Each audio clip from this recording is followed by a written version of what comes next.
about the lovely Lisa DeSantis, the program manager and co-founder of Kokua Harvest, the Gleaning program of the Food Basket, Hawaii Island's food bank. Since 2019, she has helped grow the program into an island-wide initiative that reduces food waste, increases access to food, fresh produce, fosters community connection, working closely with farmers, donors, schools, and local organizations. Her approach is grounded in integrity, care, and relationship building, modeling the values of reciprocity and aloha to nurture both food access and social resilience. So what happens when gleaning becomes more than recovering food? When it becomes a way of caring for land and community? In Hawaii, Aloha, ʻāina, love and respect for the land, guides Kokua Harvest's mission, showing how connection, reciprocity, and care can shape food systems everywhere. Through stories from Hawaii Island, we'll explore how cultural grounding can bring more meaning, trust, and long-term resilience to gleaning programs of all sizes. Take it away. Thanks, Devin. I might have overpromised in the delivery. It's going to be one story, and because we have 40 minutes, this is mostly going to be a workshop for you all. So get your thinking caps on. You can go to the next slide, which is also a title slide because I just imported what I already had. But hi everyone, or aloha kako as we say in Hawaii. Welcome to my presentation, Rooted in Place, Lessons from Aloha ʻāina for Gleaning Communities Everywhere. Next slide, please. And even though we're all here enjoying sunny, mostly warm San Diego, I would like you all to go back home. And just think about the place that you call home. You're already doing this work. You're already gleaning with care, and today, in the next 40-ish minutes, is really about noticing what's already at home. For you, for me, home is Hawaii. This is home, and I'm bringing sort of lessons and cultural practices that I've learned there here to you as an invitation, as an offering, not to replicate, but to think about, we have something kind of like that at home. And so that's kind of what we're going to go through today. You can keep it on that straight. Yeah, so the questions that we're going to have time a little later, but I want to kind of get them in your head now, are what land feeds your community? Who cared for that land before you? Who cares for it now? And what food traditions shape that place? We're going to have time later to really kind of dive into that if we want, or you can just leave, which is fine too. But we're going to have some time in a minute to talk about that. Next slide, please, or to think about that. So first, I want to introduce this concept of Aloha ʻāina, which literally is land love or love of the land. It's a deeply rooted cultural value that sort of permeated through all aspects of life on the islands. Today, in the face of political and environmental challenges, we're actively working to preserve and honor and practice this idea of Aloha ʻāina. By practicing it, we are resisting. And because today is not a Hawaiian history lesson, but context is super important here. I have some resources at the end if you're interested in learning more about Hawaii and sort of where this kind of context is coming from. But I don't have a lot of time today, and there's a lot to unpack. But just have that idea of practicing Aloha ʻāina or speaking Aloha Hawaii or Hawaiian language is actively resisting this sort of, I don't really know what to call it, but external forces, shall we say. I'm gonna briefly read my notes and make sure I didn't miss anything. Right, so Aloha ʻāina, we take care of the land takes care of us. Reciprocity, this idea of reciprocity in Hawaii is universal, it's everywhere. I had a kumu or a teacher talk about, even in the word aloha, the just like the foundation of Hawaiian culture is this idea of reciprocity.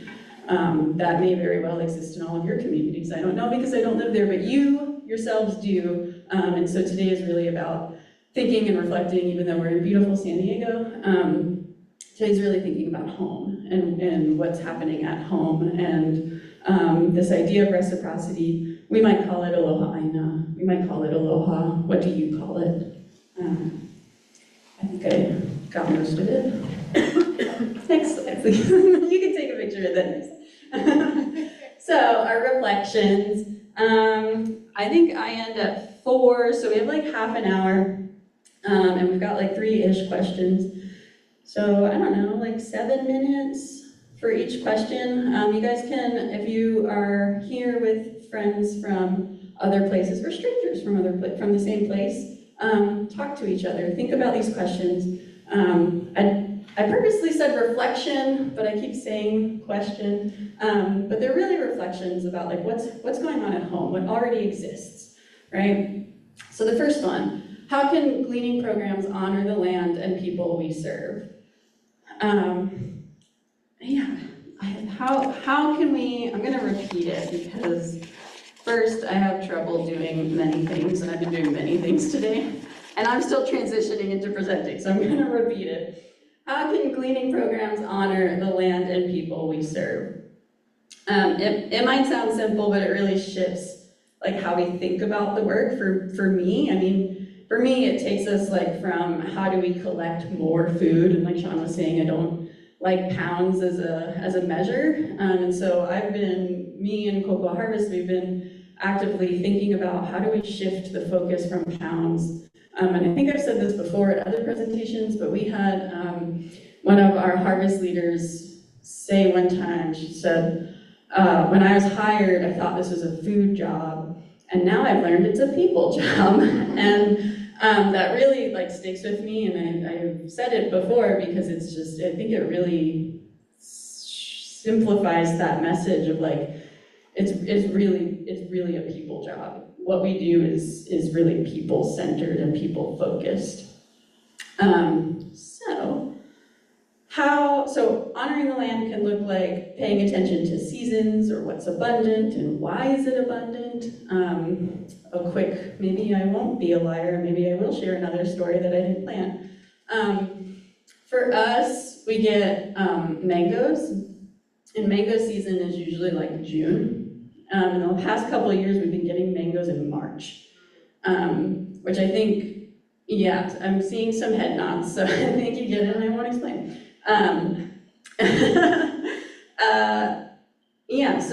So who grew this food, under what conditions, what does respect look like in that relationship, and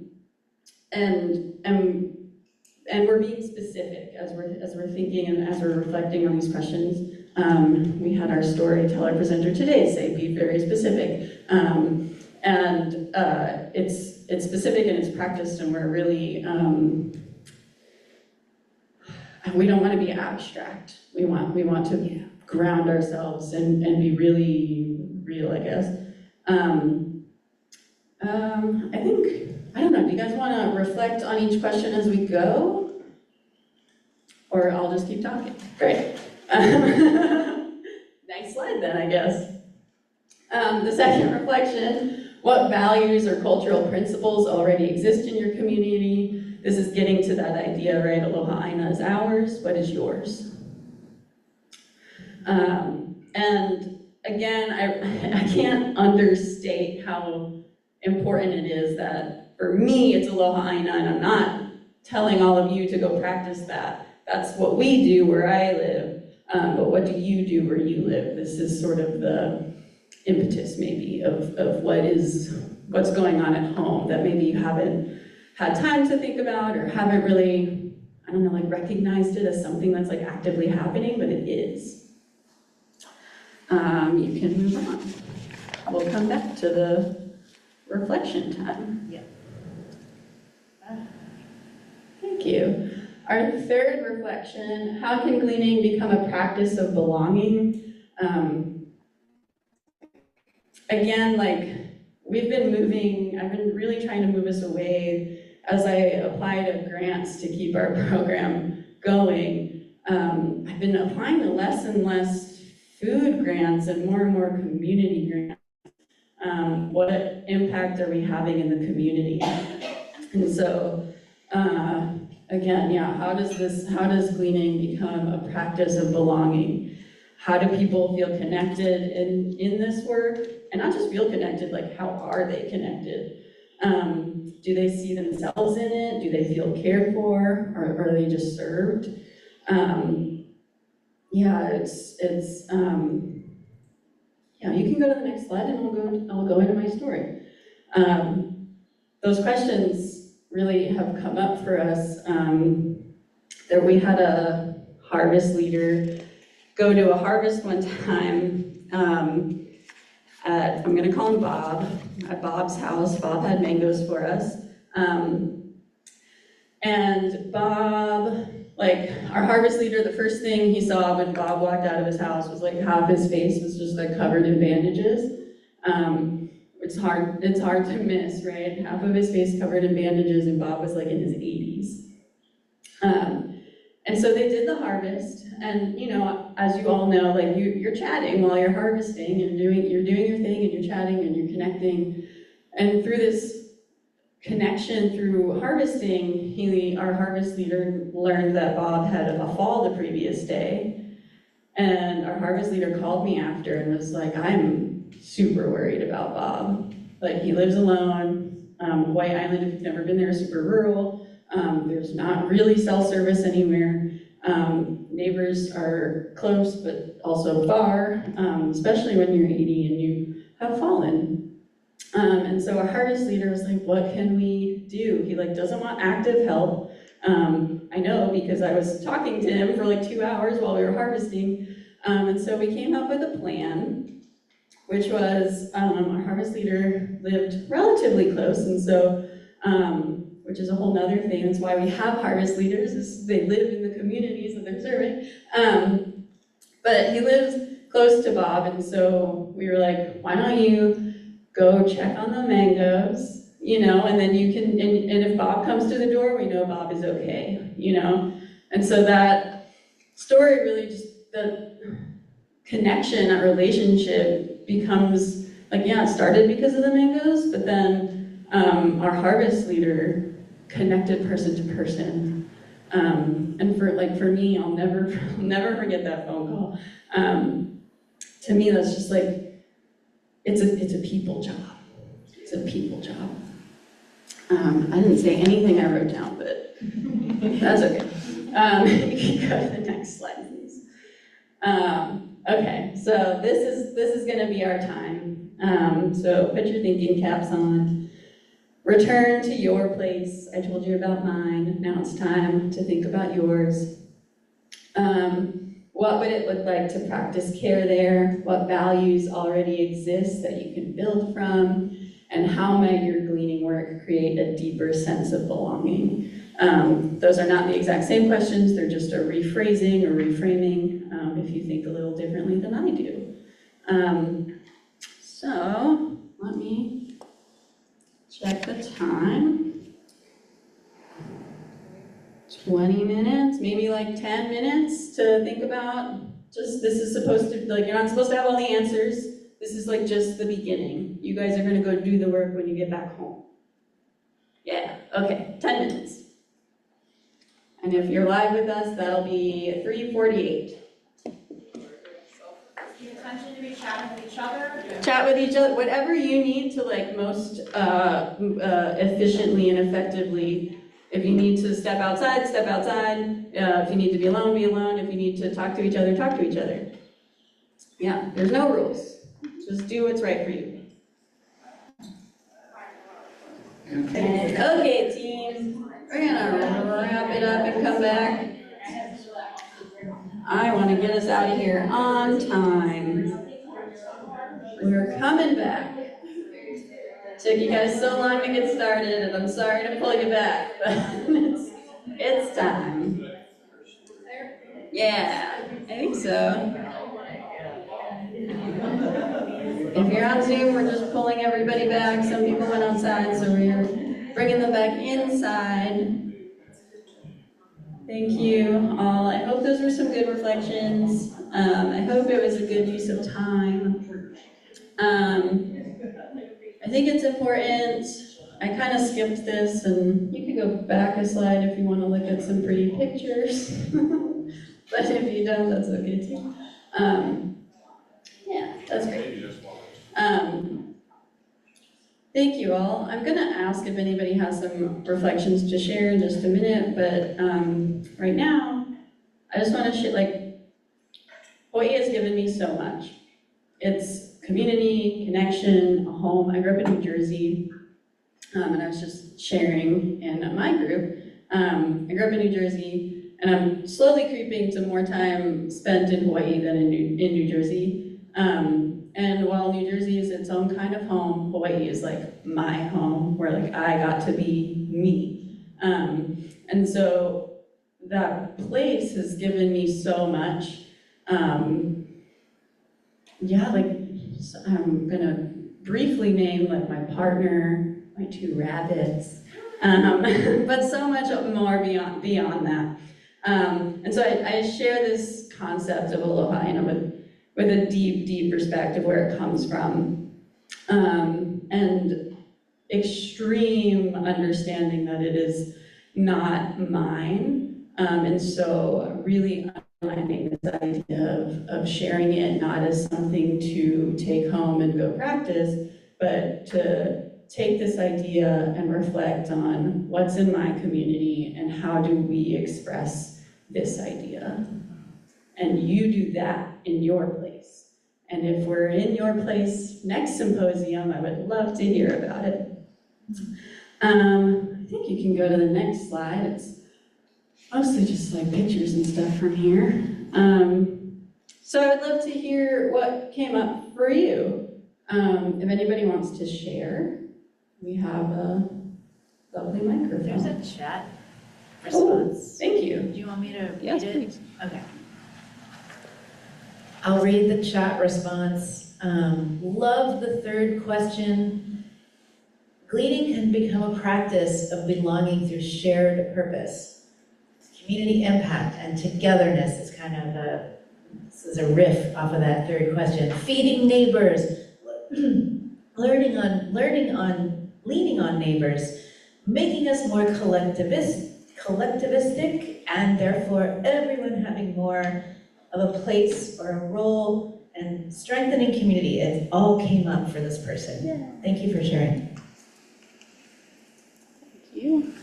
Thank you very much for sharing. Anybody else on Zoom or live in the room?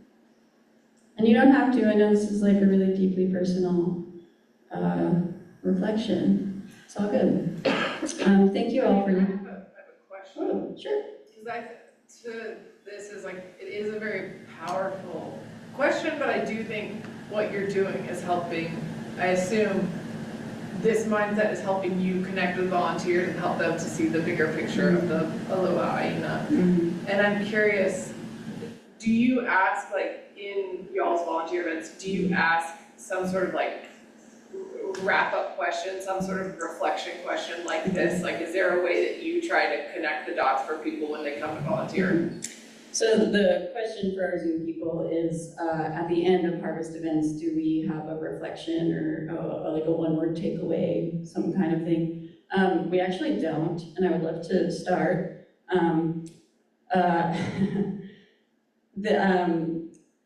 In Hawaii, there's something called oli, or chant, and there's one that I'm uncomfortable leading myself, but I think it's time to start, because I think the practice of being uncomfortable is actually what I'm giving as I practice this oli.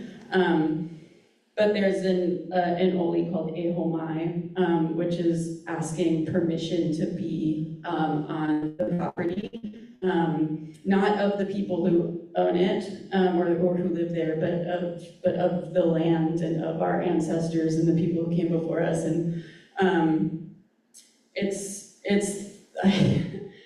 3 lines long. It's ʻehomai, ʻehomai, ʻehomai. Oh no, I have to actually chant it.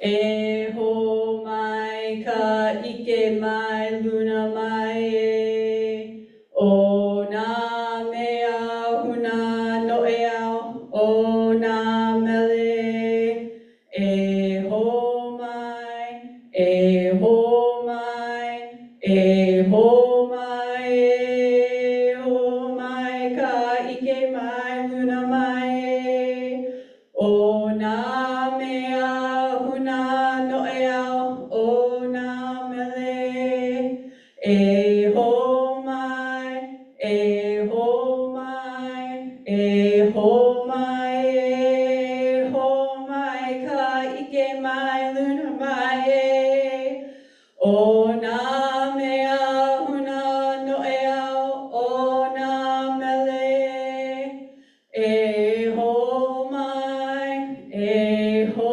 mai e ho mai and then collectively we take a breath and then collectively we release it and then we do 2 claps. And so that chant is something that I hope to implement in Harvest moving forward, but that was really scary. But I was nervous before being up here, and I didn't think of anything from New Jersey, or I'm of Italian descent. I didn't think of anything Italian. I thought of that, and I sang that to myself, sitting in the back. And so that's a really long way to say no. But I would really very much like to start with this permission granting, requesting from our ancestors, and it's calling in our ancestors and whoever that is for you. They don't have to be Hawaiian. And the other part of it is I had a kumu one time talk about the oli as a as you're chanting the oli, you're using your whole breath, and you don't move on until you've given all of your breath. Your breath is like part of your offering. And I got out of breath quickly because I'm kind of nervous. But people, it's incredible to be part of. And so we have that, but you guys may have other things that you may do in your communities. Okay, there's actually more, believe it or not. 3 minutes, oh God, thank goodness. I sort of hinted to a long and turbulent history. 3 out of the 4 of these are things that I have personally read and or used. The 3rd one, or the 4th one, was recommended to me and I just haven't gotten to it yet. But if you're interested about the language, or if you're interested in the history, this book that I put on the screen, Hawaii's Story by Hawaii's Queen, Lili Uokalani, that is, she was Hawaii's last queen, and she documented the whole history of the overthrow, and it's a really powerful book that I highly recommend if you have any interest. And then Malu States and Kaliko Beamer Chap are 2 incredible Hawaiian language teachers. And if you're interested in Hawaiian language, please check them out. And I think that might be it. Yeah, okay. If you're interested in learning more or want to talk to me about anything that came up for you today, yeah, that is. And that's your phone number? That is my cell phone number. It's a real number, it is not a spam number. I've been getting so much spam from New Jersey 732 area code, but that's real me. You can actually reach me through that. Our website, kokoharvest.org, our address, if you need it, or email, info@kokoharvest.org. Any questions? Yeah, I think we have time for one question. One question. Thank you for sparing me. Will you host the next symposium? Will we host the next symposium? I would be so honored to host the next symposium. If you guys can let Sean know if your companies will pay you to have a Hawaiian vacation. That is my biggest concern, but I would love to. Thank you. I feel like I can speak for everyone. That was really special, and I really appreciate you sharing that. I can imagine that it was scary, but it was really wonderful and powerful, and this is for you. Don't run away.